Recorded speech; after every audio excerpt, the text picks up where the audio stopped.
Price the Lord. கர்த்தருடைய பரிசுத்த நாமத்துக்கு மகிமை உண்டாவதாக.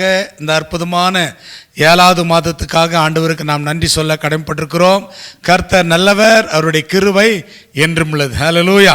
இன்றைக்கு நாம் பார்க்க போகிற தலைப்பு கூட 7வது மாதத்துக்குரிய 7 ஆசீர்வாதங்களை குறித்து இன்றைக்கு நாம் பார்க்க போகிறோம். இந்த வாய்ப்பு தந்த இயேசுவின் நாமத்தினால வாழ்த்துக்களை தெரிவித்துக் கொள்கிறோம்.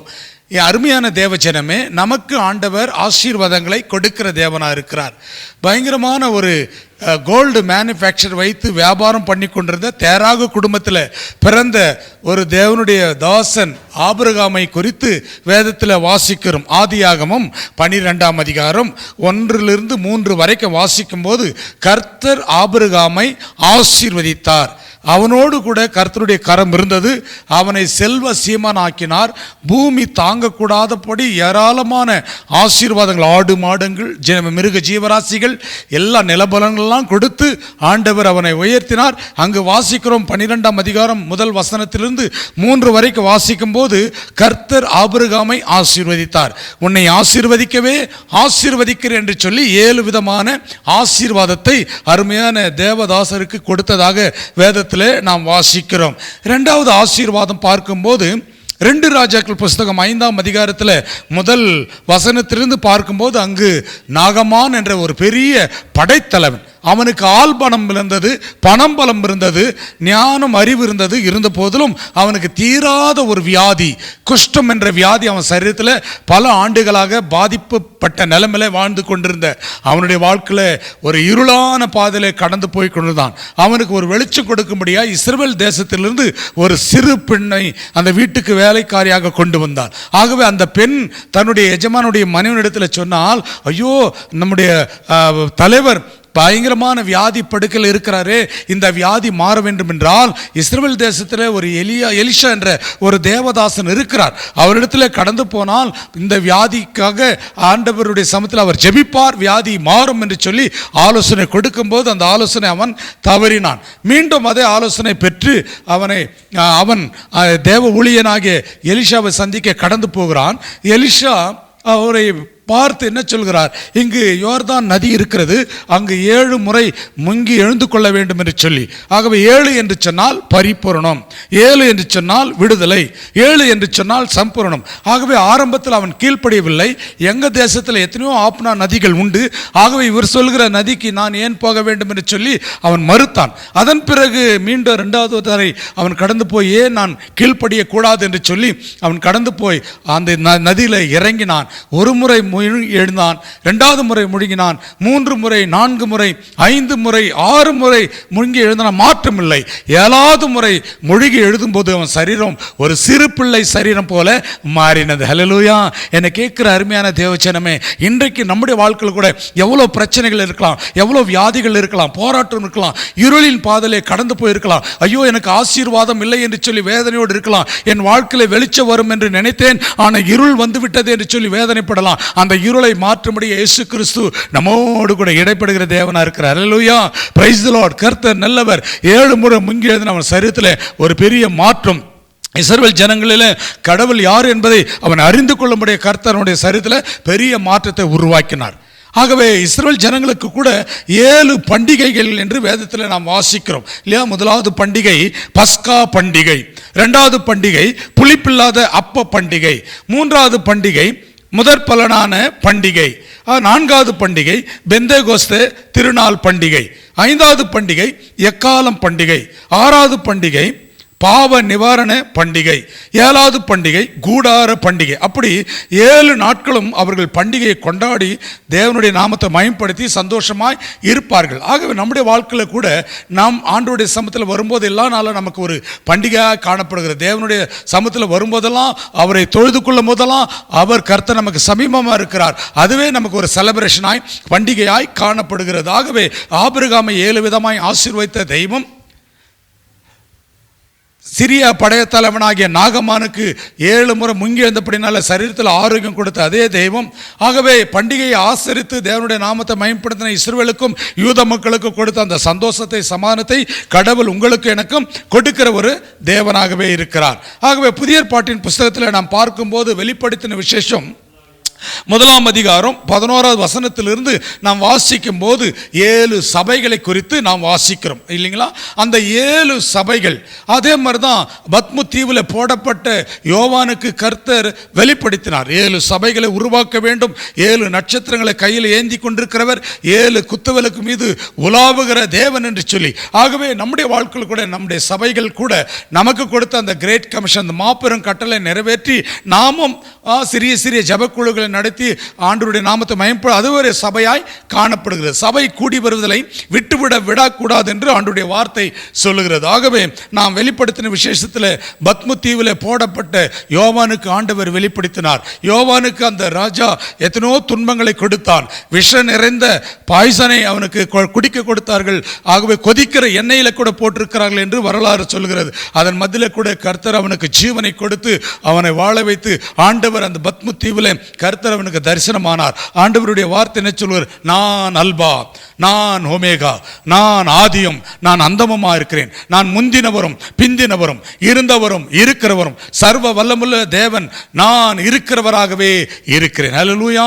அல்பா ஒமேகா, ஆதியும் அந்தமுமாய் இருக்கிற அந்த தேவன் அவர் நேற்றும் இன்றும் என்றும் மாறாத தேவன். அந்த வெளிப்படுத்தின விசேஷத்தில் பத்மு தீவில் போடப்பட்ட ஜானுக்கு யோவானுக்கு வெளிப்படுத்தின அந்த தரிசனம், அந்த விஷன் உங்களுக்கும் எனக்கும் நமக்கும் அவர் தரிசனங்களை கொடுக்கிற தேவனா இருக்கிறார். தேவனை தேடும் போதெல்லாம் அவர் நமக்கு தரிசனங்களை கொடுத்து நம்மை வாழ வைக்கிற தேவனா இருக்கிறார். ஆகவே தான் ஆண்டவராகிய தேவன் 7 நட்சத்திரங்களை கையில் ஏந்தி கொண்டிருக்கிறதாக வேதத்தில் அடிப்படையில் நாம் வாசிக்கிறோம். அந்த நட்சத்திரம் எதை குறிக்கிறது? ஆகவே நட்சத்திரம் ஒரு பிரகாசத்தை குறிக்கிறது. ஆபிரகாமுக்கு கூட ஆண்டவர் வானத்தை பார் என்று சொல்லி ஒரு ராத்திரி கொண்டு போய் வானத்தை பார்க்க சொன்னார். வானத்தில் நட்சத்திரங்கள் இருந்தது. அதை என்ன கூடுமானால் எண்ணிப்பார் என்று சொன்னார். என்ன கூட முடியவில்லை. மாறாக அவனை அவ்விதமாகவே ஆண்டவர் நட்சத்திர போல பிரகாசிக்கிற விடுவெள்ளி நட்சத்திர போல உன் வாழ்க்கை, உன் குடும்பம், உன் தலைமுறை ஆசீர்வதிக்கப்படும் என்று சொல்லி ஆண்டவர் அந்த நட்சத்திர போல உன்னை நான் ஆசீர்வதிப்பேன் என்று சொன்னார். அதே மாதிரி நம்மையும் நம்முடைய பிள்ளைகளையும் நம்முடைய குடும்பங்களையும் சபைகளையும் ஆண்டவரை நம்பி ஜீவிக்கிற நம்மை ஆண்டவர் நட்சத்திரங்களைப் போல பிரகாசிக்க செய்கிற தேவனாயிருக்கிறார். தானியேல் 12:3 கூட அப்படிதான் வாசிக்கிறோம். அநேகரை நீதியின் வழியில் நடத்துகிறவர்கள் வான மண்டலத்தில் பிரகாசிக்கிற விடுவெள்ளி நட்சத்திரங்களைப் போல இருப்பார்கள். அநேக மக்களை, இருளில் இருக்கிற ஜனங்களை வெளிச்சத்தில் கொண்டு வரும்போது நம்மை நம்முடைய குடும்பங்களையும் சபைகளையும் ஆண்டவர் நட்சத்திரங்களைப் போல பிரகாசிக்க செய்கிற தேவனாயிருக்கிறார். ஹல்லேலூயா. பழைய ஏற்பாட்டில் ஆண்டவர் மோசேக்கு கொடுத்தார் கட்டளை, 10 கட்டளை, 10 கமாண்ட்மெண்ட்ஸில் ஒரு கட்டளை சொல்லப்படுகிறது. ஓய்வு நாளை பரிசுத்தமாய் ஆசரிக்க நினைப்பாயாக. 6 நாளை நீங்கள் வேலை செய்யுங்க. 7வது நாள் யாருடைய நாள்? கர்த்தருடைய நாள். அந்த நாள் ஓய்ந்திருந்து ஆண்டவருடைய வார்த்தை கேட்கிற ஓய்வு நாள், அது சபத்து நாள். ஆகவே 6 நாளும் நம்முடைய சொந்த வேலைகளை செய்ய வேண்டும். 7வது நாள் ஆண்டவருடைய சமூகத்தில் கடந்து போய் ஜோஷுவா எடுத்த தீர்மானத்தின்படி நானும் என் வீட்டாரும் கர்த்தரையே சேவிப்போம். அல்லேலூயா. அந்த சேவிப்பை தான் ஆண்டவர் நம்மிடத்தில் அதிகமாக எதிர்பார்க்கிறார். ஆகவே கணவன், மனைவி, பிள்ளைகள் கடவுளுடைய சமூகத்தில் வந்து தேவனை ஆராதிக்கும் போது அது எவ்வளோ பெரிய பாக்கியம். அது 7வது நாள் ஆண்டவர் நமக்கு ஒரு ஆசீர்வாதமாய் தந்திருக்கிறார். அப்போ 7 என்று சொன்னாலே பரிபூரணம் என்று சொல்லி நாம் ஆண்டவருடைய வார்த்தையின் அடிப்படையில் நாம் பார்க்கின்றோம். ஆகவே இயேசு கிறிஸ்து கூட பாருங்க, சிலுவையில் அவர் தொங்கும் போது 7 வார்த்தைகளை சொல்லி அவர் மரித்தார். என்ன சொல்லி மரித்தார்? பிதாவே, இவர்களை மன்னியும், தாங்கள் செய்கிறது என்னதென்று அறியாது இருக்கிறார்களே என்று சொன்னார். 2வது வார்த்தை, இன்றைக்கு என்னோடு கூட பரதேசியில் இருப்பாய் என்று சொன்னார். 3வது வார்த்தை, இஸ்ரீயே, அதோ உன் மகன்.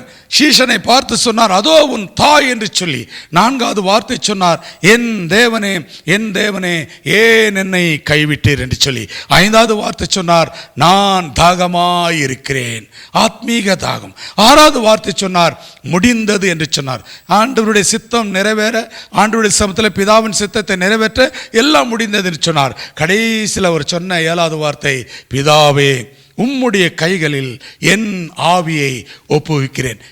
பிதாவினிடத்தில் வந்த அந்த தேவன் பிதாவினிடத்திலே தன் ஆவியை ஒப்பு கொடுக்கிறார். பிதா என்று ஆரம்பித்து பிதா என்று முடிக்கிறார். 7 வார்த்தைகளை சொல்லி அவர் என்ன செய்தார்? ஆண்டவருடைய சமூகத்தில் பிதாவினிடத்தில் அவர் ஒப்பு கொடுத்தார். உலக ரீதியாக ஒரு ஸ்டோரி கேட்கிறோம். ராபர்ட் புரூஸ் என்ற ஒரு மனுஷன், அவர் 6 முறை யுத்த களத்திலே கடந்து போனார். 6 முறை தோற்று போனார். அவர் படுத்து யோசித்து கொண்டிருக்கும் போது ஒரு சிலந்தி சிலந்தி கூண்டிலிருந்து கீழே விழுகிறது, மறுபடியும் முயற்சி பண்ணுகிறது. அப்படி 6 முறை முயற்சி பண்ணி 7வது முறை அந்த கூண்டுக்குள் போனது. ஆகவே அவனும் புரிந்து கொண்டான், ஆஹா, 5 அறிவு உள்ள இந்த சிலந்தியின் மூலமாக நான் ஒரு பாடத்தை கற்றுக்கொண்டேன். நான் இப்போ யுத்தத்துக்கு போகிறேன், 7வது முறை கடவுள் எனக்கு வெற்றியை கொடுப்பார் என்ற ஒரு கான்பிடன்ஸ், ஒரு நம்பிக்கையோடு அவர் கடந்து போனார். அன்றைக்கு அவர் வெற்றியை பெற்றுக்கொண்டார். ஹல்லேலூயா. இன்றைக்கு நம்முடைய வாழ்க்கையில், நம்முடைய பிள்ளைகளோட வாழ்க்கையில் தோல்வியோடு இருக்கலாம், வியாதியின் மத்தியில் இருக்கலாம், கஷ்டத்தின் மத்தியில் இருக்கலாம், கடன் நெருக்கடியில் இருக்கலாம், தீராத போராட்டத்தின் மத்தியில் இருக்கலாம், ஏதோ ஒரு டிப்ரெஷன் ஆவின் மத்தியில் நாம் வாழ்ந்து கொண்டிருக்கலாம். என்னை கேட்கிற அருமையான தேவஜனமே, இந்த 7 ஆசீர்வாதங்களை கொடுத்த, இந்த 7 நட்சத்திரங்களை கையில் ஏந்தி கொண்டிருக்கிறவர், 7 குத்துவலுக்கு மீது உலாவுகிற தேவன், 7 விதமான ஆசீர்வாதத்தை ஆபிரகாமுக்கு கொடுத்து 7 முறை முங்கி எதன நாகமானுக்கு சரீரத்தில் கொடுத்த அதே தெய்வம் நம்முடைய சரீரத்தில் ஆரோக்கியம் கொடுக்க முடியும். நம்ம இருக்கிற இடத்துல நம்முடைய குடும்பங்களையும் நம்முடைய ஊழியத்தையும் நம்முடைய சபையை ஆண்டவர் நிச்சயமாய் ஆசீர்வதிப்பார் என்பதற்கு சந்தேகம் இல்லை. ஆகவே இந்த மாதங்களில் இப்படிப்பட்ட ஒரு 7 விதமான செய்திகள், 7 விதமான ஆசீர்வாதங்கள் பல இடங்களில் நான் சொல்லியிருக்கிறேன். சிலருக்கு 70 பேர் இருக்கிற மக்கள் மத்தியில் ஊழியம் செய்திருக்கிறோம். ஆகவே கடந்த வாரத்தில் ஒரு வீட்டில் கடந்து போயிருக்கும் போது ஒரு 6 பேர் மாத்திரம் இருந்தார்கள். அவர்களுக்கு இந்த செய்தியை கொடுக்கலாம் என்று சொல்லி நான் செய்தி கொடுத்து கொண்டிருந்து கண் திறந்து பார்க்கும்போது அவங்க வீட்டில் இருந்த டாக் ஒரு சேர் மேலே உட்கார்ந்துட்டு காதை உற்று கவனித்துக் கொண்டிருந்தது. செய்தி கொடுக்கிறதை காது கொடுத்து கேட்டுக்கொண்டிருக்கிறது. காதுள்ளவன் கேட்க கடவன். 6 அறிவுள்ள மனுஷன் சில நேரத்தில் காது இருந்தால் கேட்க முடியாத நிலை இருக்கிறான். அந்த செய்தியை கேட்க ஒரு சேர் மேலே அமர்ந்து கொண்டு அந்த நாய் அந்த செய்தி கேட்டுக்கொண்டிருந்தது. நான் சந்திக்கிற என்னுடைய நண்பர் வினோத் சைரஸ், அவருடைய குடும்பத்தில் இந்த காரியம் நடந்தது. ஒருவேளை இந்த செய்தியை கூட அவர் பார்த்து இன்றைக்கு சிரித்து கொண்டிருப்பார். ஆகவே அந்த செய்தி அவர்கள் சொல்லும்போது அவரும் நிச்சயமாய் சிரித்தார். இது என்ன ஆச்சரியமாக இருக்குது, நாங்கள் தூக்கி இந்த நாயை சேர் மீது அமர வைக்கவில்லை, மாறாக அது அமர்ந்து கொண்டு அற்புதமான செய்தியை கேட்டுக்கொண்டிருக்கிறது என்று சொல்லி என்னை கேட்கிற அருமையான ஜெபச்சனமே, நமக்கு இப்படிப்பட்ட 6 விதமான ஆசீர்வாதம் மாத்திரமல்ல, அந்த 7 என்றால் பரிபூர்ணம், 7 விதமான ஆசீர்வாதத்தை கொடுத்து நம்மை உயர்த்துகிறவர், நம்மை ஆசீர்வதிக்கிறவர், நம்ம அவருடைய கிருபையாலே மூடி மறைத்து பாதுகாக்கிற ஒரு நல்ல தெய்வம் நமக்கு இருக்கிறார். நம்முடைய பிள்ளைகள் 7 நட்சத்திரங்களைப் போல பிரகாசிக்கிற விடுதலையா இருக்கட்டும். நம்முடைய குடும்பங்கள் எரிந்து பிரகாசிக்கிற விளக்காய், குத்து விளக்கு போல ஆண்டவருடைய சமூகத்தில் காணப்பட நமக்கு ஆண்டவர் 7 பண்டிகைகளை கொடுத்தது போல 7 விதமான ஆசீர்வாதங்களை கொடுத்து பண்டிகைகளை கொண்டாடி தேவனுடைய நாமத்தை மகிமைப்படுத்த கர்த்தர் நமக்கு கிருபை செய்வராக. நான் ஆண்டவருக்கு நன்றி சொல்ல கடமைப்பட்டிருக்கிறேன். கண்களை மூடி தலைகளை தாழ்த்தி ஆண்டவரை நோக்கி நாம் ஜெபிக்கலாம். ஹல்லேலூயா. நன்றி ஆண்டவரே, துதிக்கிறப்பா. ஆபிரகாமை அழைத்து 7 விதமான ஆசீர்வாதத்தை கொடுத்த தேவன் ஆண்டவரே, எங்களுடைய சபைகளில் ஆண்டவரே, இங்கே கேட்கிற தேவனுடைய பிள்ளைகள் மத்தியில் அப்படிப்பட்ட 7 விதமான ஆசீர்வாதத்தை கொடுக்கிற தேவனா இருப்பதற்காய் கோடா கொடி ஸ்தோத்திரம், ஸ்தோத்திரம் ஆண்டவரே. இந்த நிகழ்ச்சியிலே கலந்து கொண்டிருக்கிற, இதை பார்க்கிற எல்லா தேவனுடைய பிள்ளைகளுக்கும் ஆசீர்வாதங்களை உருவாக்குற தேவனப்பா ஆண்டவரே. 7 விதமான ஆசீர்வாதங்களை கொடுத்து நீர் வாழ வைக்கிற தேவனா இருப்பதற்காக நன்றி. மீத நேரத்தை பொறுப்படுத்திக் கொள்ளோ, உம்முடைய கரத்திலே கொடுக்கிறோம். உம்முடைய நாமத்தை ஒன்றை மகிமைப்படுதோ, கர்த்தர் பெரிய காரியங்களை செய்யும். இயேசு கிறிஸ்து மூலம் கேட்கிறேன் ஜீவனுள்ள நல்ல பிதாவே, ஆமென்.